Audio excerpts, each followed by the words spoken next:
Hi hello ನಮಸ್ತೆ ಎಲ್ರಿಗೂ welcome to ಭೋಜನ ಉಪಹಾರ ಯೂಟ್ಯೂಬ್ ಚಾನಲ್.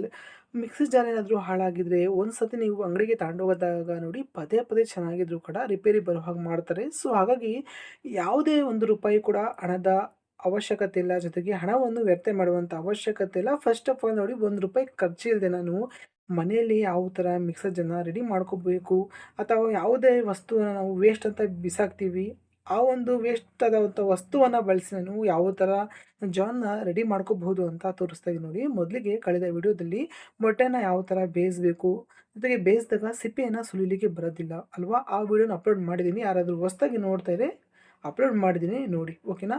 ನೋಡಿ, ಬೇಯಿಸಿರುವಂತಹ ಮೊಟ್ಟೆ ಸಿಪ್ಪೆಯನ್ನು 1 ಕಪ್ಪಷ್ಟು ಎತ್ತಿಟ್ಟಿದ್ದೆ. ಸೊ ಇವಾಗ ಏನು ಮಾಡ್ತಾ ಇದ್ದೀನಿ, ಮಿಕ್ಸರ್ ಜಾರ್ನ ತಗೊಳ್ತಾ ಇದ್ದೀನಿ.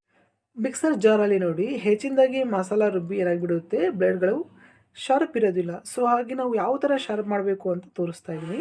ಮೊದಲಿಗೆ ನೋಡಿ, ಬೇಯಿಸಿರುವಂತಹ ಮೊಟ್ಟೆಯ ಸಿಪ್ಪೆಯನ್ನು ಹಾಕ್ಕೊಳ್ತಾ ಇದ್ದೀನಿ. ಹಾಕಿಬಿಟ್ಟು ನೋಡಿ ನುಣ್ಣಗೆ ಇದನ್ನು ಪೌಡರ್ ಮಾಡ್ಕೊಳ್ತಾ ಇದ್ದೀನಿ. ಇವಾಗ ನೋಡಬಹುದು, ಈ ಥರ ನುಣ್ಣಗೆ ಪೌಡ್ರ್ ಮಾಡಿಬಿಟ್ಟು ಗಿಡಕ್ಕೆ ಬೇಕಾದ್ರೆ ಹಾಕ್ಕೊಳ್ಳಿ, ಇಲ್ಲ ಅಂತ ಹೇಳಿದರೆ ಇದನ್ನ ಡಸ್ಟ್ಬಿನಿಗೆ ಹಾಕಿ ಎಸಿರಿ ಅಷ್ಟೇ.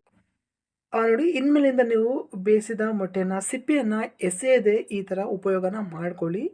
ಭಾಳಷ್ಟು ಜನ ವೆಜಿಟೇರಿಯನ್ ಕೇಳಬಹುದು, ಮೊಟ್ಟೆ ತಿಂದವರು ಈ ಥರ ಮಾಡಬಹುದು. ಮೊಟ್ಟೆ ತಿನ್ನದೇ ಇರುವಂಥವ್ರು ಯಾವ ಥರ ವಿಧಾನವನ್ನು ಮಾಡ್ಕೋಬೋದು ಅಂತ ಕೇಳ್ಬೋದು. ಸೊ ಹಾಗಾಗಿ ನೋಡಿ, ನಾನು ವೆಜ್ ಮತ್ತು ನಾನ್ ವೆಜ್ ಇಬ್ರಿಗೂ ತೋರಿಸ್ತಾ ಇದ್ದೀನಿ. ಮೊಟ್ಟೆ ತಿನ್ನಲ್ಲ ಅಂದವರು ಈ ಥರ ನೀವು ರಿಪೇರಿ ಮಾಡ್ಕೋಬೋದು. ಯಾವ ಥರ ಅಂತ ಹೇಳಿದ್ರೆ ನೋಡಿ, 1 ಕಪ್ಪಷ್ಟು ನಾನು ಕಲ್ಲುಪ್ಪನ್ನು ಹಾಕ್ಕೊಳ್ತಾ ಇದ್ದೀನಿ. ಹಾಕಿಬಿಟ್ಟು ನೋಡಿ ನುಣ್ಣಗೆ ಇದನ್ನು ಪುಡಿ ಮಾಡ್ಕೊಳ್ಳಿ. ನೋಡಿ, ಈ ಥರ ನುಣ್ಣಗೆ ಕಲ್ಲುಪ್ಪನ್ನು ಪುಡಿಯಾಗಿ ಮಾಡ್ಕೊಂಡಿದ್ದೀನಿ. ಸೊ ಇದು ವೇಸ್ಟ್ ಇಲ್ಲ, ಏನೂ ಇಲ್ಲ, ಓಕೆನಾ. ಮತ್ತೆ ನೀವು ರಿಯೂಸ್ ಮಾಡ್ಕೋಬೋದು. ಸಾರು ಅಥವಾ ಸಾಂಬಾರು ಅಥವಾ ಪಲ್ಯಕ್ಕೆ ಯಾವುದಕ್ಕೆ ಬೇಕಾದರೂ ಯೂಸ್ ಮಾಡಿ. ನಾನೇನು ಮಾಡ್ತಾಯಿದ್ದೀನಿ ನೋಡಿ, ಒಂದು ಕಂಟೈನರ್ಗೆ ಹಾಕ್ಕೊಳ್ತಾ ಇದ್ದೀನಿ, ಓಕೆನಾ.